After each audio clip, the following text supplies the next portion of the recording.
This video doesn't allow stitches or duets, so I just screenshotted it so you guys can see what it is before it hopefully gets taken down. This video made me so unbelievably angry. Imagine being a doctor and being so insensitive to the effects of weight stigma, and imagine not knowing that weight stigma and weight-based bullying is a thing that— Are you kidding me? It's weight-based bullying, weight-based stigma. When you tell a fat patient body positivity won't save her from heart attacks.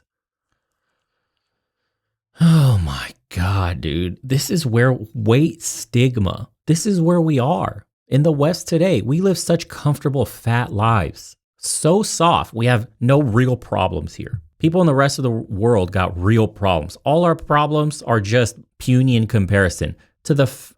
I mean, look, man, where else in the world can you literally get on your phone, bitch about weight stigma because your doctor, not some mean kid in school, not your overbearing parents, not your asshole friends, not people you hate.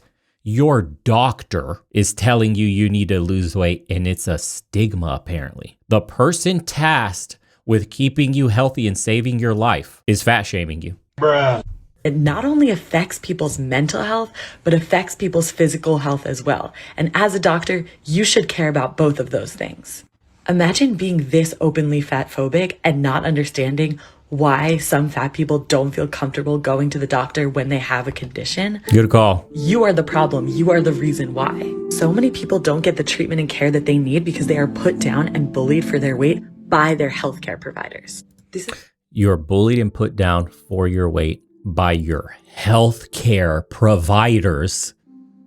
Oh my God. Where's my button? Oh my God. It's not a joke. We don't make fun of people's bodies. We don't make fun of people's weight, and we especially don't make fun of a movement that actually allows them to accept themselves. I don't care if you're a doctor, this has got to stop. I talk a lot on this page about fat oppression, and while the fact that I, a fat person, am sharing my own lived experience and that should be enough, let's bring some research into the mix. Oh, here we go. Here's the research. Whoa. Got this little beauty. First, please just pause this page and read the whole thing. Starting with employment, fat people are less likely to get the jobs and promotions they are qualified for, and they make less money than their thin counterparts across the board for doing the exact same work. Fat people are denied health insurance and medical care. They frequently experience medical malpractice and medical negligence, and they just generally receive a far lower quality of medical care across the board.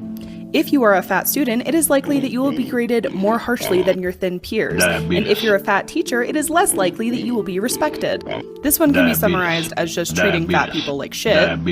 Obviously. And if you still think fat oppression is bullshit, hop on over to Harvard's implicit attitudes test and take their one on fatness. Okay, so let's talk about confusing capitalism with feminism. This is particularly prevalent in white feminism, so we have to remember that a woman being in a position of power isn't inherently feminist, especially if that power is being used to oppress or harm marginalized groups of people. Try to make your way to the top of a capitalist system that was set up by white cis het men to benefit. Bro, the tip of the spear is white women. What are you talking about? You benefit the most. You benefit off white men's backs. What are you talking about? What is she? These people lost their goddamn mind, dude. The most privileged among us, white women, are telling us all how privileged we are. White cis het men, and in turn oppress marginalized groups and the working class, is not synonymous with a movement that's supposed to be about equality. We have to remember that the patriarchy and capitalism are intrinsically linked. We're all trying to cultivate a work-life balance, and productivity culture and capitalism doesn't care about that for anybody, but especially for women and non-binary folk. So if your feminist goal is to be a hashtag girl boss, I think it's important to reflect on why, in the pursuit of gender equality, your main motivation is personal monetized gain. I just think that people should wonder why they're so committed to reclaiming a movement that was so steeped in white supremacy, in white women's privilege, and in white feminism in general, when there are POC-fronted bands and POC artists who actually uphold intersectional feminism. There are POC punk bands who make politically motivated music. And that's because people aren't actually interested in questioning how white feminism harms women of color, how it's dangerous to queer and trans people.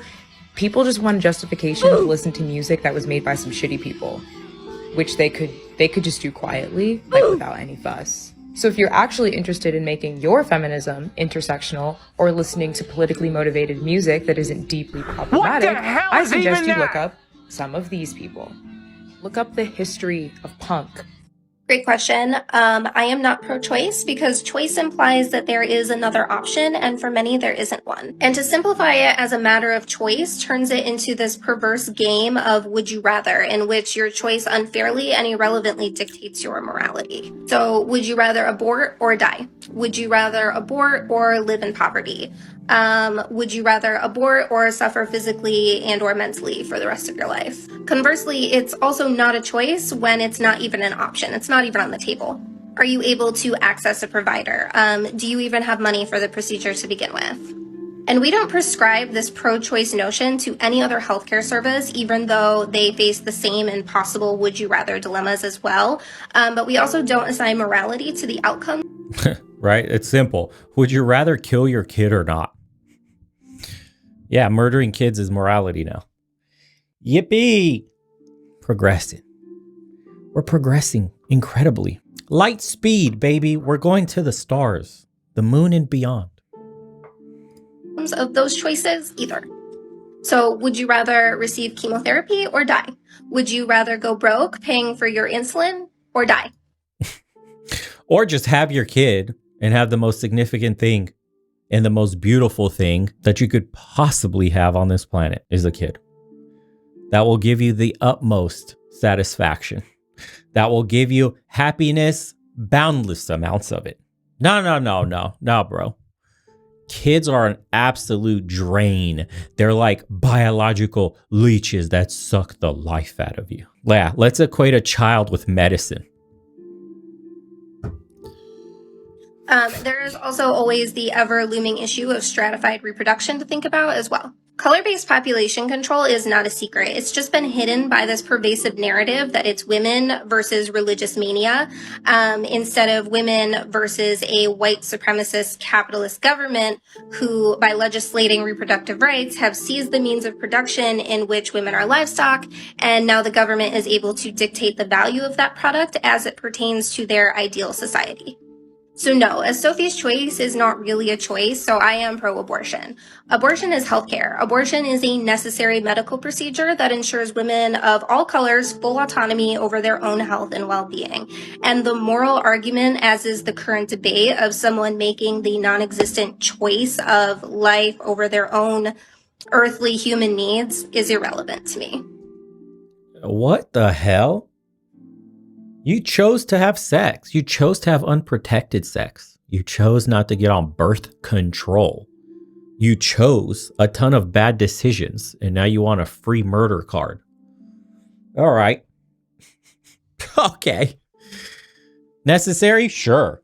If you were attacked by some maniac in a park at night, right? Of course. Or if it threatens your life, yes, there's medical reasons to have abortions. Of course there is. Imagine being a man and be put in this situation where the doctor tells you it's your wife or your child. Of course you're going to pick your wife. Just make another kid later. It's not an easy choice, man, but you'll always choose your woman. But that's one way. What, you want to bring a kid into a world without their mother? That's one of the impossible choices where you would want to discuss abortions. Okay, cool. Guess what? That Neo pronouns are very valid. And if you disagree, you can unfollow. Paul Girls.